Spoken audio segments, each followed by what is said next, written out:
Gracias, Eduardo, Jesús, personal del staff, respetable auditorio. Antes de comenzar, quisiera decir que esta investigación o este comentario es en sustento a un reporte de Mateo Torrico, alumno del máster en Big Data deportivo del Big Data International Campus, y nos acerca a un análisis retrospectivo de la historia y de la histórica campaña del Barcelona de Ecuador en la Copa Libertadores del 2017.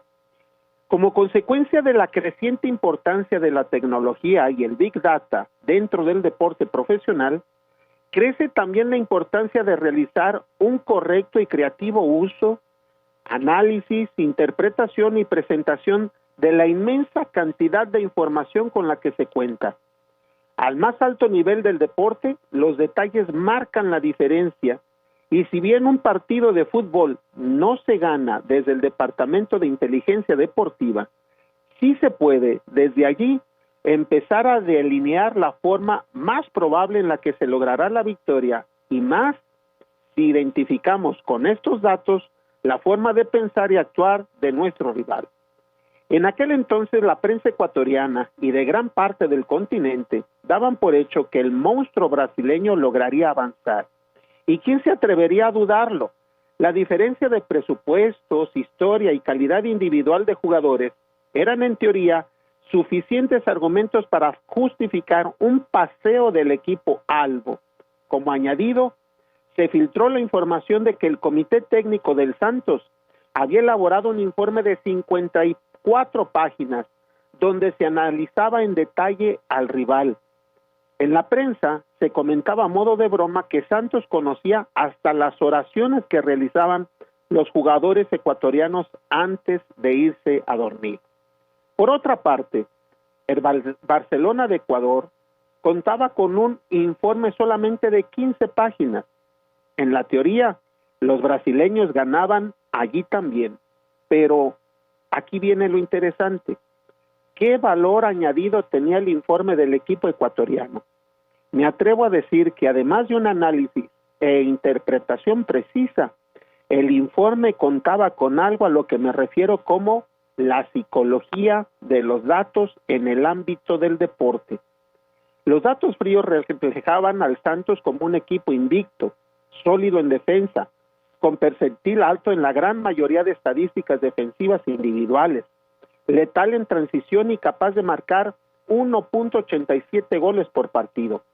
Un análisis más profundo de los números confirmaba que un equipo en teoría superior, pero entra allí la interpretación y el contenido psicológico que se le puede imprimir a los datos cuando se los va a transmitir. Se puede añadir contenido psicológico a datos generales o a datos específicos para que generen un mayor impacto en quien los va a recibir, para motivar, para proponerle un desafío y hasta para ofrecerle recomendaciones. Veamos un ejemplo.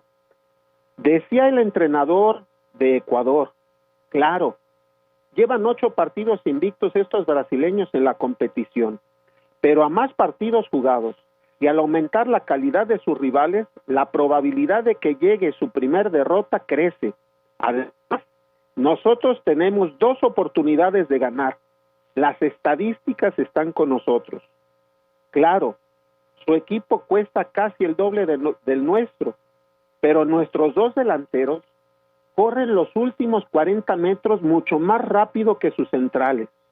En eso, la cuenta bancaria no les va a ayudar. Sus centrales tienen altísima efectividad en el juego aéreo, pero son muy lentos y sobre todo, en el juego por abajo, no podrán alcanzarnos.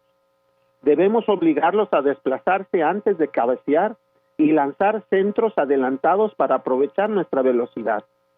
De los goles que han concedido este año, más del 35% han sido en situaciones en las que nosotros tenemos un rendimiento superior al promedio. Eso es decir, tener una gran ventaja y muy importante. En el ya lejano 2017, el Barcelona de Ecuador hizo historia. historia nunca antes hecha por ningún otro club en esa sola edición del torneo de clubes más importantes de América. Obtuvo 3 triunfos en tierras brasileñas, contra Botafogo, Santos, Gremio, y un triunfo en Argentina contra Estudiantes, y eliminó a 2 equipos brasileños, Palmeiras y Santos. Y todo esto gracias a la interpretación de los números con una entonación psicológica. Pues hasta aquí mi participación, estimado Jesús, Eduardo, personal del staff, querido auditorio, esperando haber dejado más dudas que respuestas. Doctor, como siempre, interesante el tema. La verdad es que siempre hay un trasfondo, no solamente lo que uno ve en la cancha, en lo deportivo, sino todo lo que hay también detrás de una preparación de un equipo completo. Oye, y le tengo una pregunta con respecto a estos Juegos Olímpicos que arrancan. Digo, normalmente la presión en atletas es fuerte por una justa deportiva donde se preparan cada 4 años, en esta ocasión 5, pero este año me parece que psicológicamente hay que agregarle el estrés del COVID-19, ¿no? La pandemia, las ecuaciones y la incertidumbre todavía que se vive en Tokio cuando llegan ahí los atletas, y me imagino que causa un estrés mental. Precisamente nuestros atletas, no solo los de México, sino a nivel internacional, sí llevan una carga muy fuerte de estrés. Y es aquí donde precisamente la preparación mental tiene que jugar un papel fundamental. ¿Qué quiere decir esto de fundamental?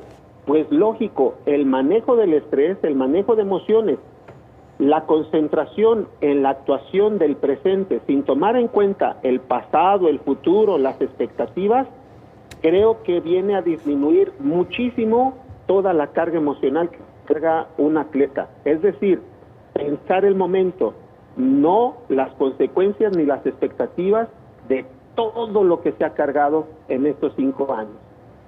Perfecto, doctor. Pues gracias por su colaboración, como siempre, pues muy atinado, y esperando sus comentarios para la próxima semana aquí en Señal Deportiva. Muy amables y muchas gracias. Fuerte abrazo. Ahí está el doctor Gustavo Cepeda Gómez,